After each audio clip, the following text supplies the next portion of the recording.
Assalamualaikum warahmatullahi wabarakatuh. Perkenalkan, nama saya Tista dengan NIM B21 06039, Prodi S1 Kebidanan Fakultas Kesehatan Universitas Mega Buana Palopo. Di sini saya telah menyelesaikan tugas UAS dalam bentuk video dengan mata kuliah Psikologi Praktek Kebidanan yang dibawakan oleh Ibu Susianti SST MKEP yang berjudul Komunikasi dengan Perempuan Disabilitas Fisik dan Mental dan Masalah Kesehatan. Nah, yang pertama saya akan membahas komunikasi dengan perempuan disabilitas fisik dan mental, di mana yang terdapat beberapa bagian, yakni definisi komunikasi, definisi disabilitas, klarifikasi disabilitas, cara memperlakukan penyandang disabilitas, UU yang mengatur hak-hak penyandang disabilitas, etika berinteraksi dengan penyandang disabilitas fisik, etika berinteraksi dengan penyandang disabilitas sensorik atau netra, etika berinteraksi dengan penyandang disabilitas mental, dan etika berinteraksi dengan penyandang sensorik runga wicara. Baik, saya akan menjelaskan dari semua bagian-bagian tersebut. Yang pertama, definisi komunikasi. Komunikasi adalah suatu proses penyampaian pesan, ide, gagasan dari suatu pihak ke pihak lain agar terjadi saling mempengaruhi di antara keduanya. Pada umumnya, komunikasi dilakukan dengan menggunakan kata-kata lisan yang dimengerti kedua belah pihak.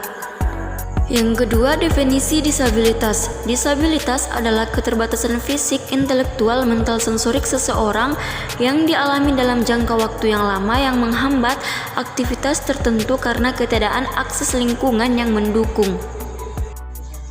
Yang ketiga, klarifikasi disabilitas.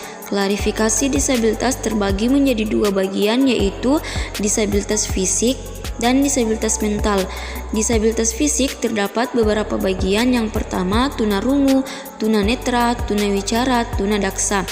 Di disabilitas mental terdapat beberapa bagian. Yang pertama, tunalaras, tunagratiha, tunaganda, yaitu kombinasi disabilitas fisik dan mental.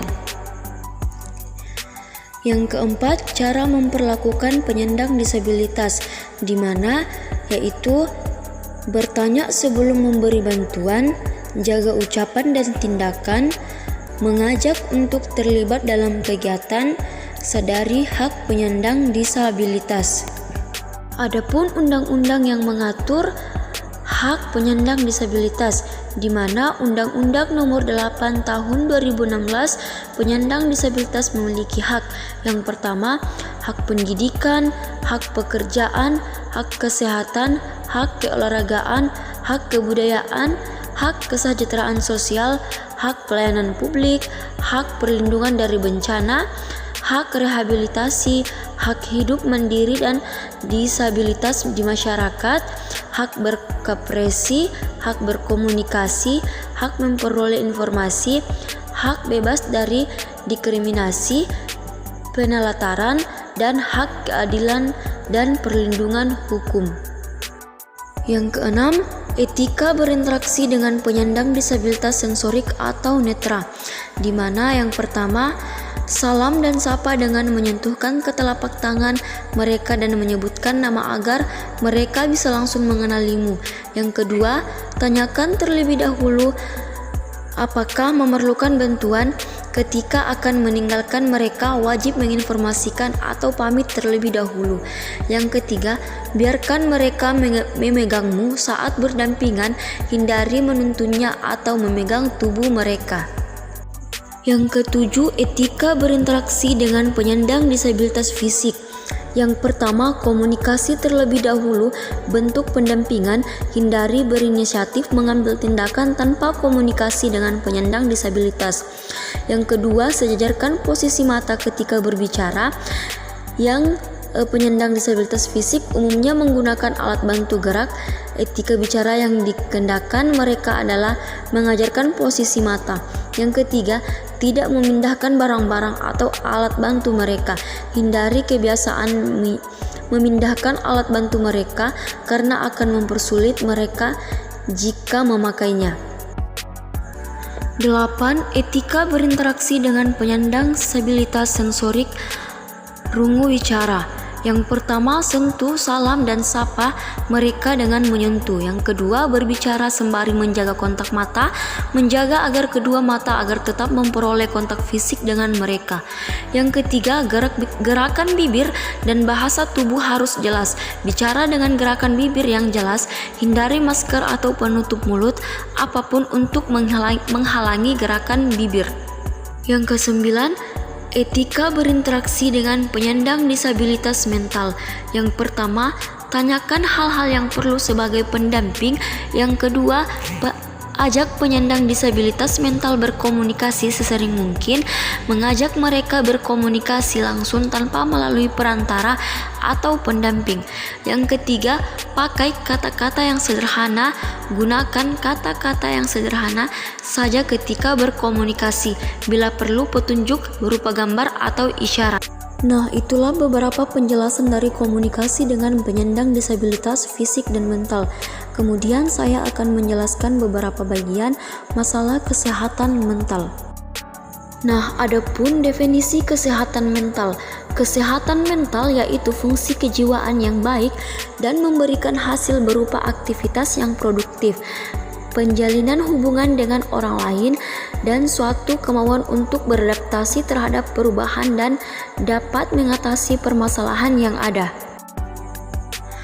Adapun ciri-ciri sehat mental, yang pertama memiliki sikap positif terhadap diri sendiri, yang kedua menerima dirinya sendiri apa adanya, yang ketiga mengaktualisasikan dirinya dengan baik, yang keempat memiliki cita-cita hidup dan merasa dirinya bertumbuh ke arah yang dia cita-citakan, yang kelima pribadi yang memiliki integritas hidup sesuai apa yang ia katakan dengan perbuatannya, yang keenam memiliki otonomi pribadi, mampu menerima penolakan dari luar serta seseorang yang memiliki komitmen hidup, yang ketujuh memiliki persepsi yang akurat terhadap realita, termasuk melihat realita sebagaimana adanya, yang kedelapan tidak menyangkal hal-hal buruk yang terjadi di masa lalunya dan masa kini terakhir, kesembilan memiliki penguasaan terhadap situasi, termasuk mempunyai kontrol diri dalam mengasihi orang lain di dalam pekerjaan, termasuk dalam bersahabat dengan orang lain.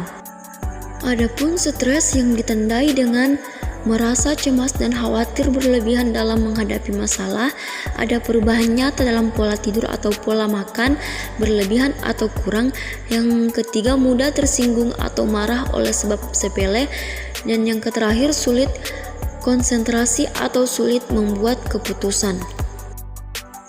Nah, adapun cara menjaga kesehatan, yang pertama tetap aktif, yang kedua melibatkan diri dalam kelompok, yang ketiga menerima diri sendiri, yang keempat relaks, yang kelima menghindari alkohol dan narkoba, yang keenam makan secara sehat dan teratur, yang ketujuh mendekatkan diri pada Tuhan, yang kedelapan kenali gejala kesehatan mental yang terganggu, yang kesembilan mencari bantuan.